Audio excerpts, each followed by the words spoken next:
So my name is Tim Lewis, and this gentleman over here is my partner, Tim Newcomb. We own the Joe Homebuyer New England, as we coined it. We cover the entire territory of New Hampshire, everything outside of Boston and Massachusetts, and we're dabbling in southern Maine. Haven't gotten there yet, but we're thinking about it. So this deal that we did, I believe there was a good number of you in this room that came to this deal. This is a wholesale deal, so we are wholesalers. If you're not familiar with that, come find me afterwards and I'll explain the whole process to you. I'm not going to dive too deep into that right now. But this is the deal we did in Concord, right on Bow Street, right in South Concord, and this is the property. 20 Bow Street. As you can see right there, it's a very nice house. We got solar panels on it and everything. This is something that we found through our prospecting efforts. This was deep into the foreclosure process.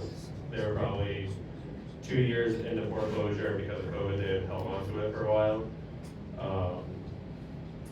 The house was almost completely boarded. There was about one trail you could walk through the house, and you'll see that in a little bit. The other big part about it is that there was a disturbing amount of dog urine and feces all around the house. You could literally take a putty knife to the floor and peel off like a fruit roll of congealed dog urine. It was absolutely disgusting. And it looks nice enough from the outside, but you walk in there and it punches you in the face. It was bad. The two individuals, it was an elderly couple that owned it. The gentleman of the couple, he was actually brought home to this house from the hospital when he was born 73 years ago. So they were very rooted in there. They had, a lifetime of possessions. And their spending had gotten so out of hand that it was pretty bad. I mean, they were in pretty dire straits. They had debt relief packets everywhere, and they could just no longer manage their money. So it was a pretty sad situation. And thankfully, we were able to help them out with this. But at this point, the only thing that was left to do was intervene. And they really could not manage this house anymore. We'll get into some pictures here. So this is the kitchen. And you can't really see it, but right here, this is their stove. They had about 2 feet of paper stacked up on 3 of the 4 burners on the stove. It's amazing that they didn't light the house on fire. More decorative teapots than anybody ever needs in their lifetime. Over here, you can't see them, but these were some very nice ceramic Panthers, about 30 of them. So, a lot of knickknacks that, everyone really, truly needs. So you can see this is kind of one of their hoarding bases. This was right as you walk into the house. They're not grown pot. That's those are orchids. They were the president of the Orchid Club in Concord, and this was the main site of the dog urine. Can't really see it with the black lights, but you walk in there and it was like walking on flypaper, just sticking to the floor. This was his office. You'll get to see the what that carpet looked like, but I did get some pretty cool stuff out of there. He gave me like 1,600 rounds of 9mm ammunition. I got a ninja sword, a crossbow, a bunch of stuff that they really didn't need, but I was happy to take it. This is one of the upstairs bedrooms. You couldn't even walk into this room. The door was actually pinned open with stuff. And this was the one major cosmetic thing in the house that was actually needed to be fixed. There was just one sheet of drywall that was missing. This is the other side of the upstairs. This room was filled with like, I don't know, porcelain dolls. They were creepy. I don't like being in that room. Spent as little time in there as I could. Now this is their bedroom. I'll get more into this later, but myself and Tim, we both spent about 100 man hours there the week that we cleaned it out. I slept there one night, unfortunately, and when I pulled this mattress up, there was about 2 inches of dust that you could pull up like a sheet underneath their bed. It was absolutely disgusting. They had clothes, half of these clothes still had tags on them because they couldn't get into their closet anymore, so they were just buying new clothes and wearing those. And through this slider back here, there was a hot tub that had, was it 3 gas cans, all full, like jerry cans full of gas in their hot tub for some reason. Very hot. Yeah, real hot. And this was their living room, so this mailer right here, half of that was debt consolidation packets. These are the dogs. At a certain point, we had to have them give up their dogs to get into assisted living. They were both very sweet dogs, and they loved the dogs, but they could not care for them. And the dogs would literally go outside and then come back inside to use the bathroom. You know, they'd never been on a leash. They were about 9 years old. They'd never been on a leash. They weren't housebroken. It was a very sad situation for the animals and the people. Now we're going on to the basement. We have reloading equipment, if anyone recognizes that.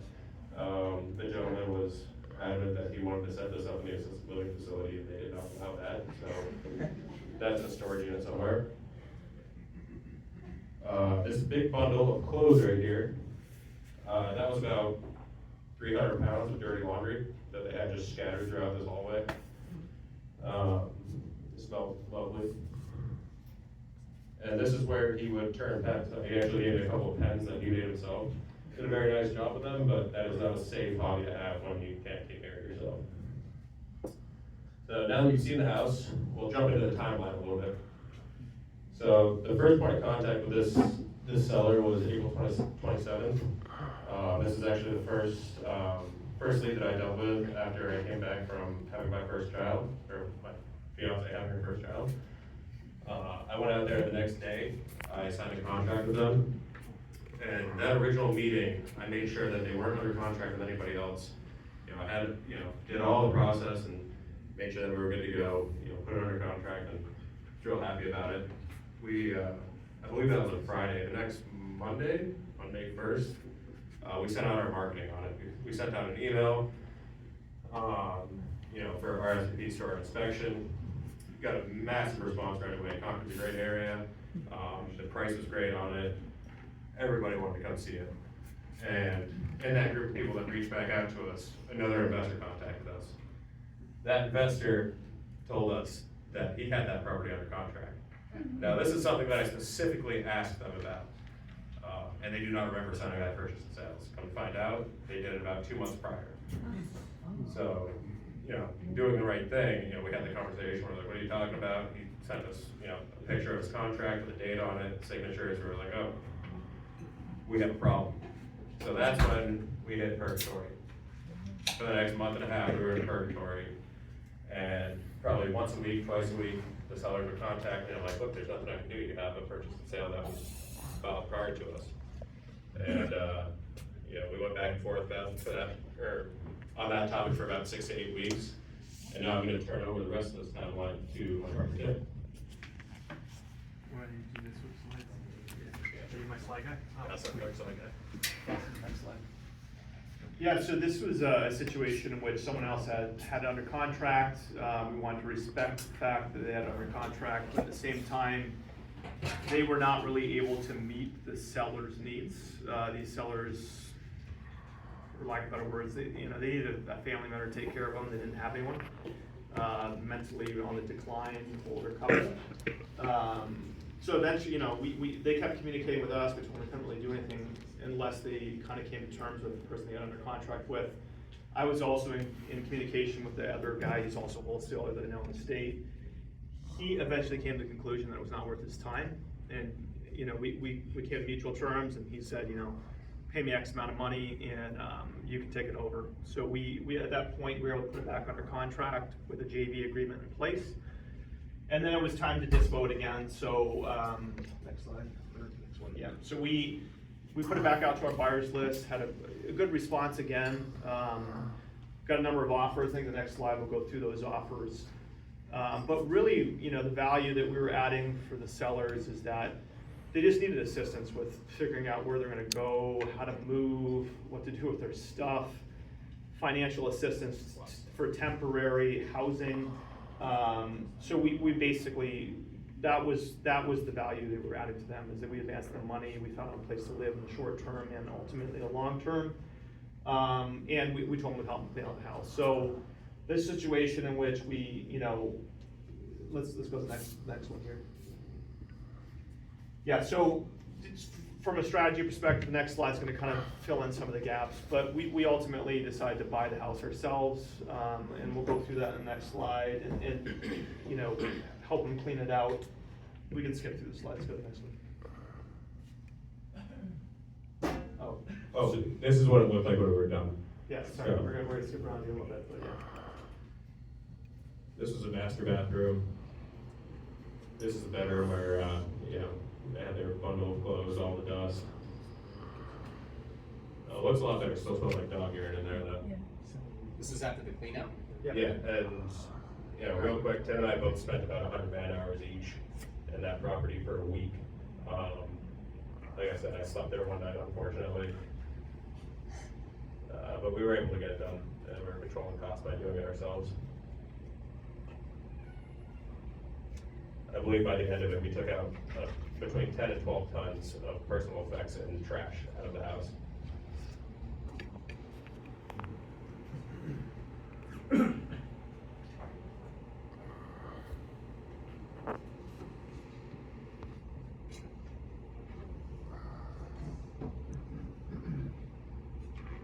That freezer that you just saw was also full of stuff at one point.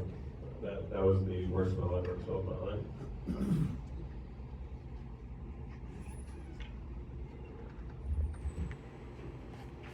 Yeah, so back to our exit strategy. So, you know, we're wholesalers. We also buy quite a few properties as flips, and then we do some wholetailing, which essentially is buy and list type of properties.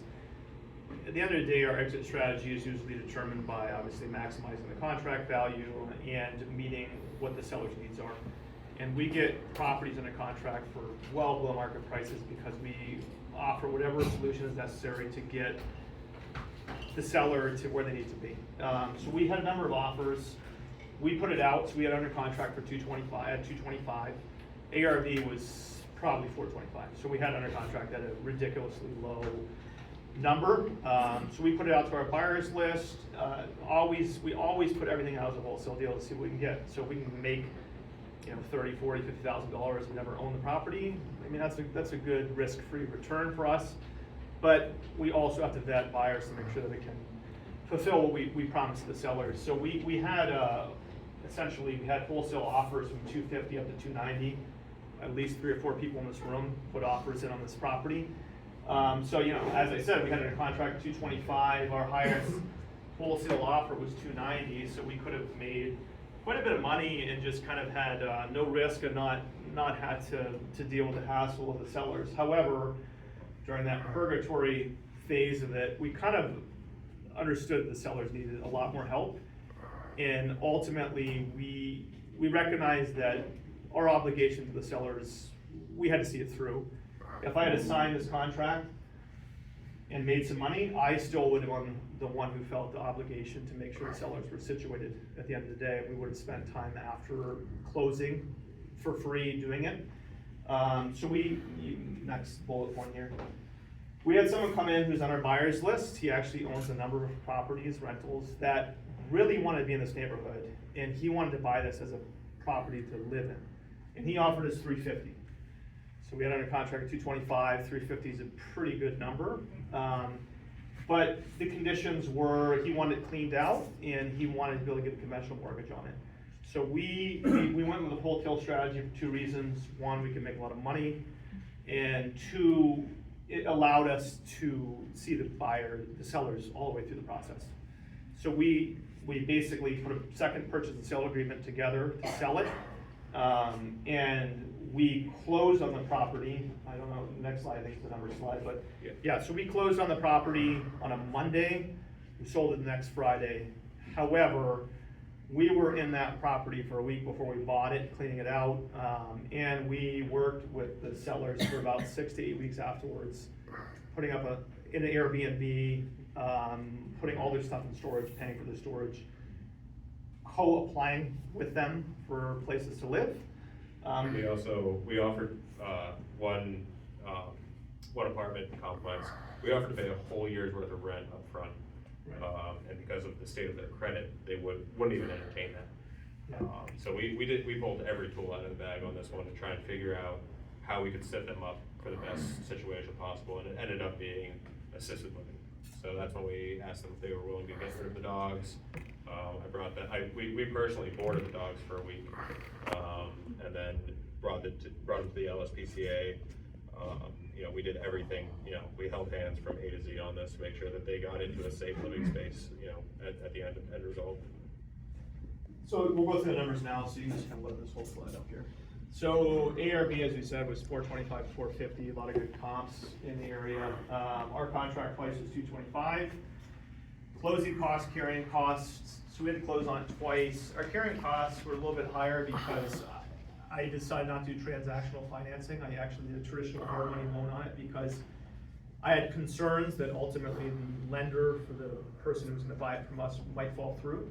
And I wanna be in a position to be able to flip it if we needed to. So I basically paid 3 months of interest with a hard money loan, just so that in the event that things fell apart, at the end, we could just flip it ourselves, which we were prepared to do. Moving expenses, we basically put up with, the sellers in the Airbnb for 6 weeks. We also did not make many friends at that Airbnb. The first one, they brought their dogs, and they had to have Sewer Pro come in and clean it up after they left. Yeah, and then we put them into a second Airbnb because I kicked out of the first one. And at that point, we had to get their dogs adopted, unfortunately. And at the second Airbnb, the guy forgot a handgun. Yes. And that was a whole other episode. Yeah, we jumped it out, which was $5,000. That was after we spent a week there. I'm not gonna charge that for our time, but we spent a lot of time there junking it out, then we kind of burn out. The junk guys just did the basement. We did the other 2 floors. The Yes. junk guys just did the basement. They did all the heavy stuff. Yeah, and as I said, someone had it under contract previously, we had to pay them off essentially at close. So when we bought it, we paid them off $10,000. And we netted on this deal, so the retail price $350, so we made $89,000 in this deal. So this is a property I bought on a Monday, sold on a Friday, made $89,000. But I will tell you, my hair is grayer as a result. But we I also. still have flashbacks. I had a nightmare about it last night because I was getting this presentation ready for it, so. Yeah. Got to But be able at to- the end of the day, like even after we got paid, we still worked with the sellers for about another month, and we were still spending money to house them and ultimately find a place to live. So yeah, that's the deal. But on marketing, we buy everything off market. Most everything off market. I also buy from other wholesalers. This was from a mailer, so we sent them a mailer from foreclosure list. I have a VA who sits on all the foreclosures that come out in whatever newspaper it is, and we hit them every week. And they called us from a mailer. And I'll say this as a joke because we were there in their house, but some of my competitors who were in this room's mailers were in that pile of shit mail when we were there, but somehow they called ours. I think they called everyone, but we were there at the right Yeah. time. That's the name of the game of what we do. Yeah, so we got this from a mailer. All right, any other questions? Oh, one in the back. Where did you ultimately get them into the assisted living, and you talked about that, how hard that was? I know it's really Yeah. tough now. Yeah, it was challenging. So, do you know the name of the realtor? Yes. So we went down the route of apartments at first. We tried to get creative with that. And then it came down to, okay, the more we worked with them, like, they're not fit to take care of themselves. So we started looking at the assisted living. And we found this wonderful woman, Melissa Queen is her name. She's the leasing agent for Presidential Oaks in Concord. They're expensive, but they go from independent living all the way to hospice. And it's a great facility. I've got nothing but nice things to say about everyone involved in that transaction. They had them psychologically and physically evaluated to see where they're at in their process. 3 meals a day, everything.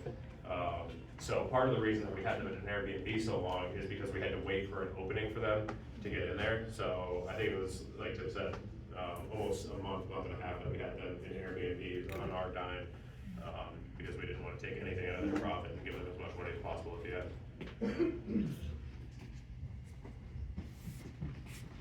You don't get to ask a question. I see who that is.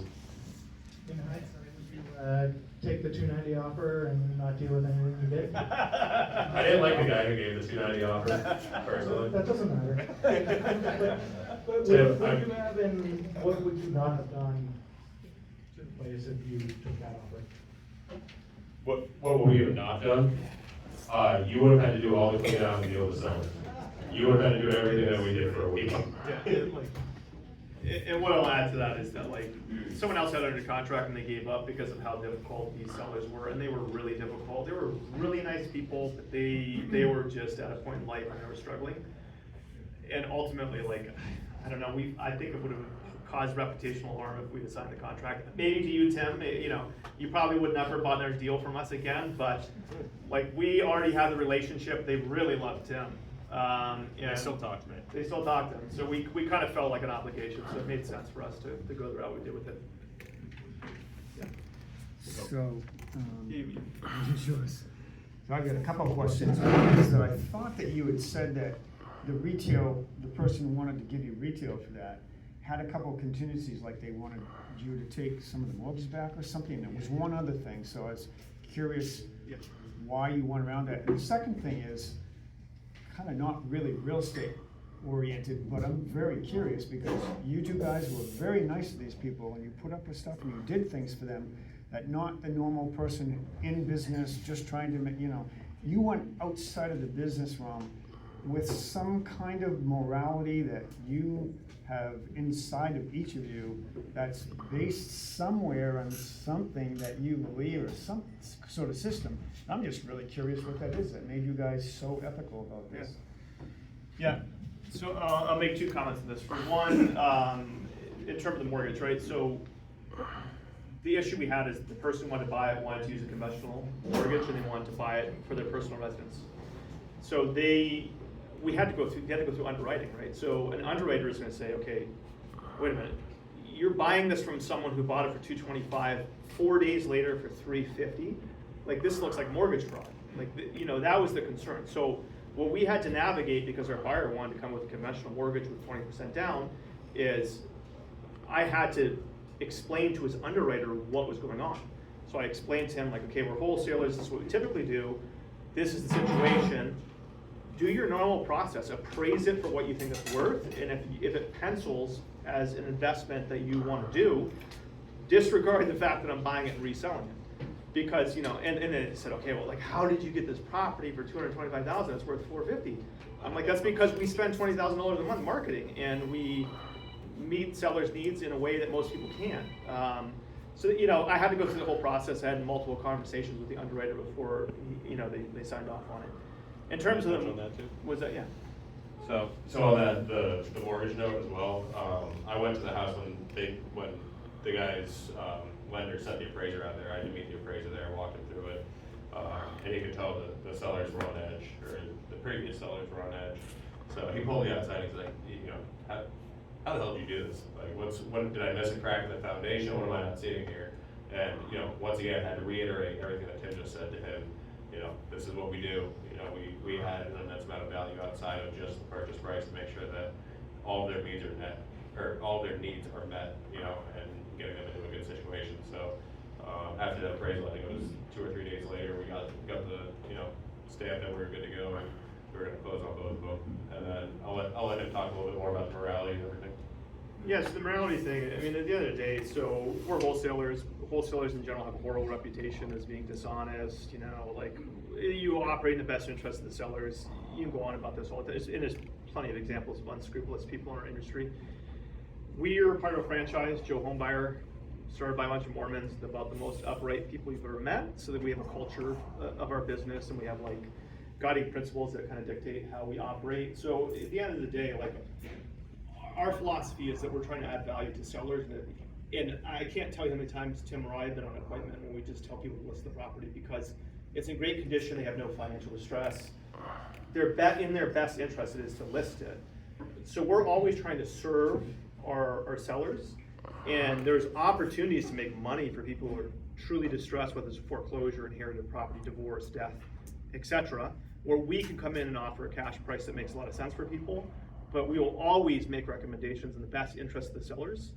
And, you know, sometimes that means we just pass on the deal and say, hey, list it, or list it with someone else, or you have a family member who wants to buy this property. That is in your best interest. So, you know, our moral code is just, we're upright with people. We serve a part of the market that, you know, the typical realtor may not be able to serve. You know, distressed homes or distressed situations where we can come in and get a deal done, which is a challenging deal, whether it's a foreclosure or whatnot. So, you know, if we can add value, we'll add value, and if we can't, we'll tell them that. Tim's a realtor, so we've listed properties for people just because it was better for them to list it. Or we've told them to list it with someone else who was outside of our jurisdiction, like Massachusetts, where he's not a realtor today, so. Okay, that's as well. Guys, I wanted to just parlay off that as well. That's the main reason why I continue doing business with you guys, all right? We JV deals, we'll continue to do business together. Because why? Because you guys didn't take the easy way out. Taking the easy way out would have been the 290. Would have let the sellers figure out where they're gonna go and what they're gonna do and where they're gonna live. You chose the path, that was the right path, right? So I'm a firm believer as when you continue to do that in your life, it comes back to you tenfold. So the next deal right around the corner will put that more money in your pocket, and it'll make you guys, again, by doing the right thing. You didn't have to do that, but you did, so kudos, nice job. Yeah, well done, guys. Thank you.